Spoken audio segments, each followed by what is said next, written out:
विद्वान हैं, बड़े बड़े विद्वानों से कथा श्रवण की है और विद्वानों का गढ़ ममलखा माना गया है। इसलिए मैं, आप लोग जानते हैं, उस याद को ताजा कर देते हैं। ये महाभारत काल की बात है। महाराज युधिष्ठिर अपनी मां को, जब कर्ण का वध हो गया था अर्जुन के हाथों, तो बोले कुंती की, हे बेटा जाओ उस कर्ण के शव को लाओ और दफनाओ। बोले मैं अपने दुश्मन के शव को क्यों लाऊं? बोले बेटा वह दुश्मन नहीं, तेरा बड़ा भाई है। बोले ये नहीं हो सकता, तुम इतना दिन से क्यों ना बताई? सारी व्यवस्था को जब बताई तो युधिष्ठिर महाराज ने संपूर्ण औरत जाति को श्राप दे डाला। क्या श्राप दिया कि हे मां, तूने एक भाई को एक भाई से मरवा दिया, तूने बात छिपा करके रखी, इसलिए जाओ आज मैं संपूर्ण नारी को श्राप देता हूं कि आज के बाद वह अपने पेट में कभी बात पचा नहीं सकेगी, कभी नहीं पचेगा। इसलिए संपूर्ण मां बहन को श्राप मिल गया है। कोई भी सीक्रेट बात है, मां बहन को अपनी पत्नी को कभी नहीं कहना चाहिए, नहीं तो वह गांव में सबको पटा देगी। जाएगी कभी बिहार परवल तोड़ने के लिए, बोले दीदी तोरा अपनो जानी के चौक के खरो ने कहियो, उसको बोल दिया हुआ बात।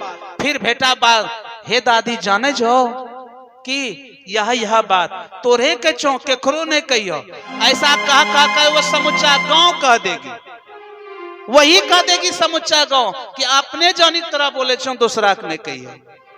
उसके पेट में कभी बात पचेगा ही नहीं, कभी नहीं पचेगा उसके पेट में बात। इसीलिए कोई भी सीक्रेट बात है पत्नी को कभी कहना नहीं चाहिए। आप लोगों का बुराई हम नहीं करते हैं, ये सत्य बात है, इसलिए बोल रहा हूं।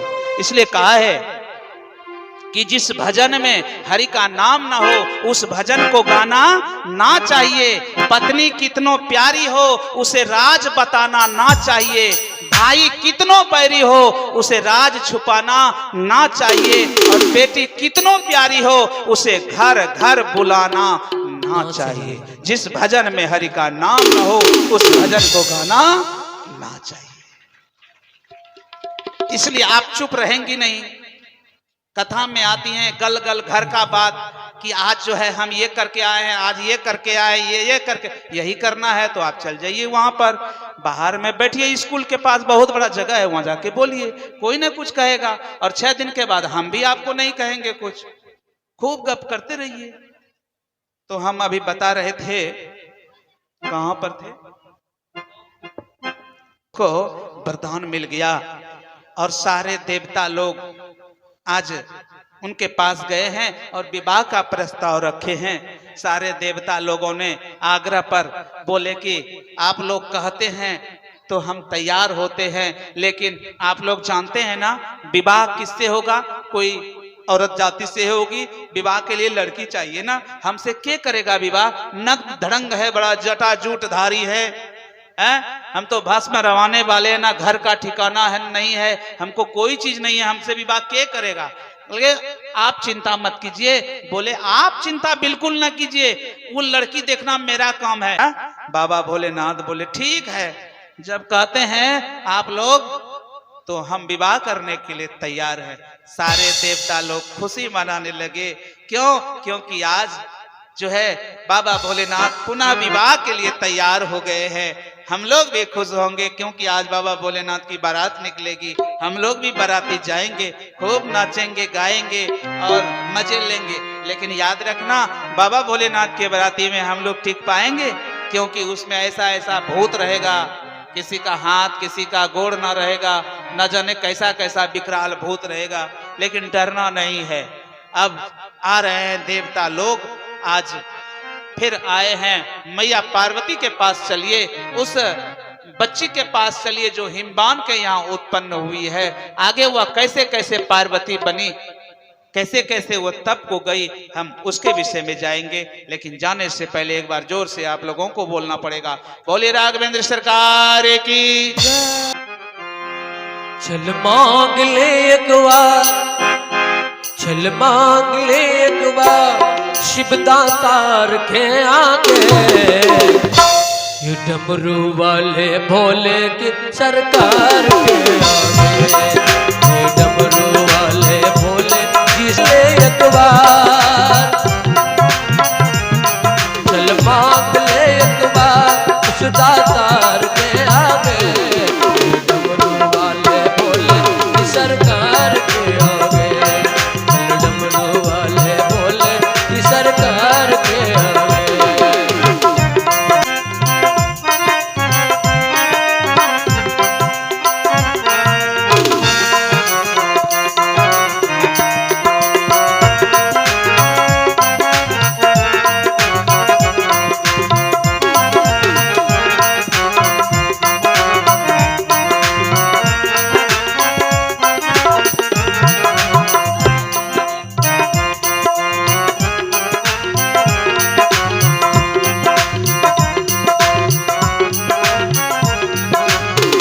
जमाना मांगता बोले प्रभु के द्वार पे जाकर,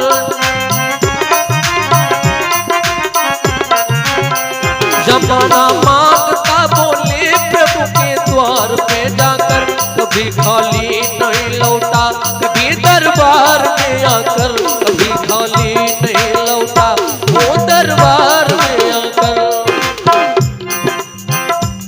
सब कुछ वो लुटा देते। जय हो। सब कुछ वो लुटा देते बस प्यार के आगे, डमरू वाले बोले सरकार के आगे, डमरू वाले बोले सरकार के आगे। चल मांग ले एक बार, चल मांग ले एक बार शिव दातार के आगे, डमरू वाले बोले सरकार के आगे। चल मांग ले एक बार, चल मांग ले एक बार शिव दातार के आगे, वो डमरू वाले बोले सरकार के आगे, वो डमरू वाले बोले सरकार के आगे।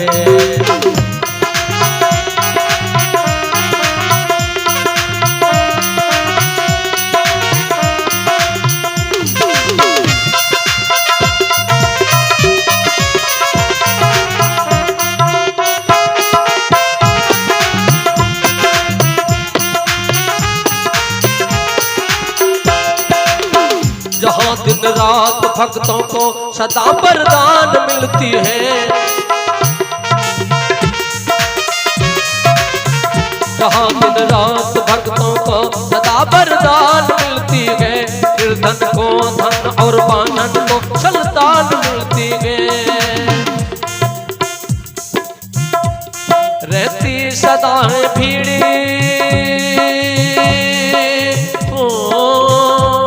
रहती सदा है भीड़ी जिनके द्वार के आगे, वो डमरू वाले बोले के सरकार के आगे, वो डमरू वाले बोले की सरकार के आगे। चल मांग ले एक बार, चल मांग ले एक बार शिव दातार के आगे, वो डमरू वाले बोले की सरकार के आगे, वो डमरू वाले बोले की सरकार के आगे, वो डमरू वाले बोले की सरकार के आगे, वो डमरू वाले बोले की सरकार के आगे, वो डमरू वाले बोले की सरकार के आगे। तप के लिए आज जंगल की ओर जा रही है। तुलसीदास जी कहते हैं और उधर याज्ञवल्क्य जी कहते हैं भरद्वाज से कि हे भरद्वाज, ध्यान से सुनो, आज जगत जननी जगदम्बा तप के लिए घर से निकल रहे हैं और मैया पार्वती जो होने वाली है वह बाबा भोलेनाथ के चरणों का ध्यान करके आज तप में बैठ गई है। उसे पति के रूप में पाने के लिए तुलसीदास जी ने लिखा है रामचरितमानस में, कुछ दिन भोजन बारी बतासा, किए कठिन कुछ दिन उपवासा, बेल पात अम्बत सोई खाई। स्वामी के चरणों का ध्यान करते हुए 1000 वर्षों तक उन्होंने मूल फल खाए, फिर 100 वर्षों तक साग खा करके बिताए। कुछ दिन तक तो वायु का भोजन किया और कुछ दिन उपवास करके कठोर तपस्या किया। पृथ्वी पर गिरते थे ना बेलपत्र, उसको सूखा खा करके 3000 वर्षों तक खा करके तप किया। फिर वह सूखे पत्ते भी छोड़ दिए मैया ने, और तभी इस मैया का नाम अपर्णा पड़ा। मैया पार्वती का नाम अपर्णा पड़ा। तब से इनका शरीर छीन देखकर, इतना दिनों तक जो नहीं खाएगा उसका शरीर कैसा सूख जाएगा। आकाश से आकाशवाणी हुई, हे गिरिजा कुमारी, व्रत सफल हुआ, तो अब सारे क्लेशों तपों को त्याग दीजिए मां। अब तुझे शिव जी जरूर मिलेंगे। लेकिन मां हटने वाली नहीं है, नहीं छोड़ा तप को, कठोर तप किया। तब जो है ब्रह्मा जी की वाणी को सदा सत्य और निरंतर पवित्र जानकर उस आकाशवाणी को हृदय में धारण कर वह तपस्या करते रही। और फिर बोले, आवे पिता बोलावन जब ही, हठ परिहर घर जाऊं तब ही। हे माता, जब तेरे पिताजी बुलाने आवे ना तो हठ छोड़कर घर चली जाना। जब तुम्हें सप्त ऋषि मिले ना, मिले ही तुम ही जब सप्त ऋषि सा, जाने हूं तब प्रमाण वागीसा। तब तू ना, और तेरे पिताजी जब आ जाए ना, हठ नहीं करना, हे मां घर चली जाना। आज माता तप के लिए बैठी है। उत्तम समय जब आया ना, तो आज उसके पिताजी, उन्हें सप्तऋषि आए हैं सबसे पहले उनका प्रमाण लेने के लिए, परीक्षा लेने के लिए। इसको यहां से हटाए। सप्तऋषि को बोले, मैं नहीं जाऊंगी जब तक मुझे त्रिपुरारी नहीं मिल जाएंगे, मेरे पति के रूप में वो नहीं मिल जाएंगे, मैं नहीं जाऊंगा। बोला कि छोड़ो, उससे, उस भूत भावन से क्या लगा है, चलो उससे सुंदर बार तुझे भगवान विष्णु से विवाह करा देता हूं, छोड़ो हट, उसको घर द्वार नहीं है। बोले कोई बात नहीं है, करूंगा तो मैं करूंगी तो उसी से शादी, अन्यथा मैं कुमारी रह जाऊंगी। हट किया, चले गए। सारे ऋषियों ने जाकर के शिव जी को बोले, हे नाथ, वो आपके बिना दूसरे से विवाह नहीं करेगी। बारी बारी से अनेक ऋषियां आए, लेकिन किसी का हट नहीं माना। अब स्वयं भूत भावन भोले शंकर आज आए हैं ऋषि के भेष के। तू क्यों उसके फेर में पड़ी हो, छोड़ो उनको। अरे तेरा विवाह सुंदर सुंदर, इतना सुंदर हो तुम, क्या उस नग्न दड़ंग के फेर में रहती हो? उसको घर नहीं है। बोले घर नहीं है तो बढ़िया तो है, हमको झाड़ू नहीं मारने को लगेगा। बोले वो नग्न रहता है। बोला ठीक है तो है, हमको कपड़ा साफ करना नहीं पड़ेगा। बोले वो मांग करके खाता है, क्यों उसके फेर में पड़ी हो तुम? बोला ठीक तो है ऋषिवर, मांग करके खाता है तो हमको खाना नहीं बना खा लेंगे, लेकिन हम करेंगे तो उसी के साथ विवाह करेंगे, दूसरे से हम नहीं करेंगे विवाह। देख लिया कि ये हठ अब छूटने वाला नहीं है। तब बाबा भोलेनाथ है अपने रूप में। जैसे ही माता ने सामने में बाबा भोलेनाथ को प्रकट देखते हैं, उठ करके आज चरण पकड़ लेते हैं। हाँ, बाबा भोलेनाथ उसे आशीर्वाद देते हैं। बोले, हे पतिदेव, हे भूत भावन भोले शंकर, आप तो एक जन्म नहीं, आप तो मेरे जन्म जन्म के पति हैं। और माता जो है उनके सामने में हाथ फैला करके क्या बोल रही हैं, आप भी सुनिए। क्या बोल रहे हैं कि जन्म जन्म का साथ है तुम्हारा हमारा, तुम्हारा हमारा। जन्म जन्म का साथ है तुम्हारा हमारा, तुम्हारा हमारा। जन्म जन्म का साथ है तुम्हारा हमारा, तुम्हारा हमारा। अगर न मिलते इस जीवन में लेते जन्म दोबारा। जन्म जन्म का साथ है तुम्हारा हमारा, तुम्हारा हमारा।